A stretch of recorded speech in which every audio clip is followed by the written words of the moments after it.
Alors Sarah, shalom. Shalom. On te remercie d'être avec nous pour témoigner de ton passage, de ton expérience au Machon Ora. Si tu peux te présenter en quelques mots d'abord. Bonjour, je m'appelle Sarah Griguer, j'ai 25 ans, je viens de Marseille. Je suis étudiante en médecine en 7e année.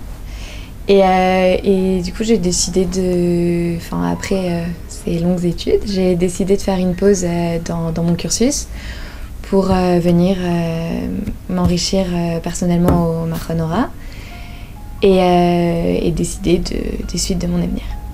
Donc c'était vraiment un programme tel que le Machon Ora que tu as souhaité suivre. Qu'est-ce que tu as trouvé qui t'intéressait ? J'ai trouvé beaucoup de choses.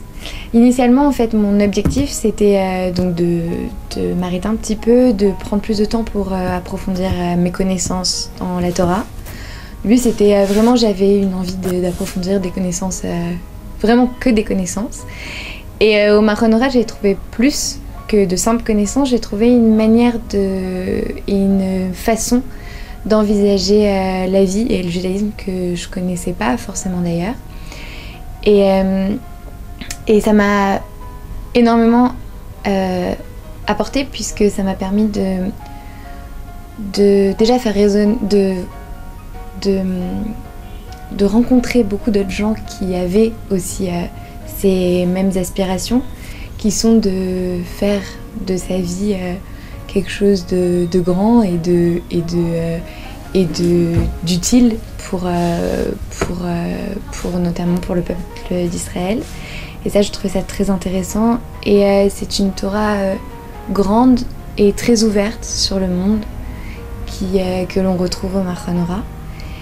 Et moi, ça, j'ai énormément aimé, et de voir des personnes venant du monde entier et qui sont tous dans cette même dynamique de faire avancer Israël, de faire avancer notre peuple, de se comprendre, d'essayer de fonctionner tous ensemble. Et ça, j'ai trouvé ça intéressant. Sarah, en dehors des cours de Torah que tu nous décris si joliment, est-ce qu'il y avait d'autres activités qui t'ont apporté dans d'autres domaines ? À côté des cours de Torah, déjà il y a un ulpan. Plutôt bon. On vient pas au Machon Ora pour l'ulpan, mais c'est un plus qui est vraiment très très très appréciable parce que ça nous permet de nous débrouiller dans la vie de tous les jours et de commencer à avoir des bases en hébreu, parce que moi j'avais pas forcément. Donc c'est vraiment un plus non négligeable.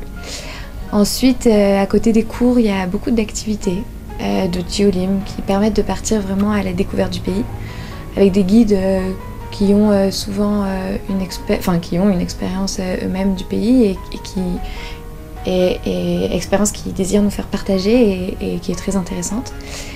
Et donc ces différents tiolim ont été vraiment très enrichissants.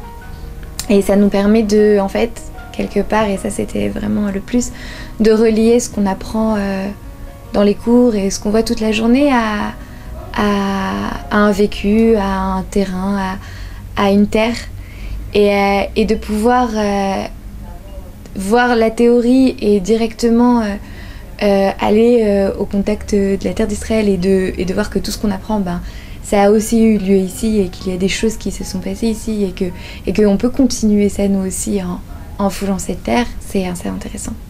Le sentiment que tu me transmets, c'est que tu as rajouté un maillon à une chaîne historique longue et que tu sens qu'aujourd'hui, toi aussi, tu peux t'y raccrocher.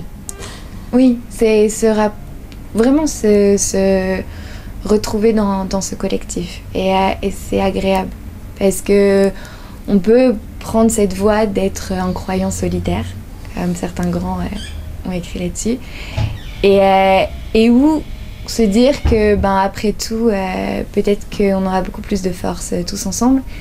Et le Machon Ora essaye de faire passer cette dynamique et cet état d'esprit.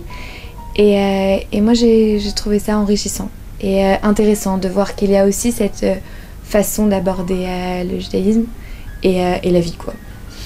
Oui. Alors, tes projets, Sarah ? Le Machon se termine bientôt. Moi, je suis dans une situation délicate puisque je suis en cours d'études en France. J'ai toujours voulu faire mon alia et le Machon Ora m'a renforcée dans cette voie-là. parce que j'ai pu constater que déjà tous mes désirs, mes envies, mes idéaux étaient légitimes, que beaucoup d'autres gens et de gens très intelligents et très ambitieux avaient ces mêmes projets et ces mêmes envies. Donc ça a légitimé un petit peu tout ce que je pensais depuis certains temps. Et ça m'a donné plus de poids et d'arguments pour moi-même. Mais ce qu'il y a d'intéressant aussi, c'est que le Marronora permet de réfléchir là-dessus, mais n'impose pas une décision finale. Et moi, je me suis sentie vraiment encadrée dans ma démarche.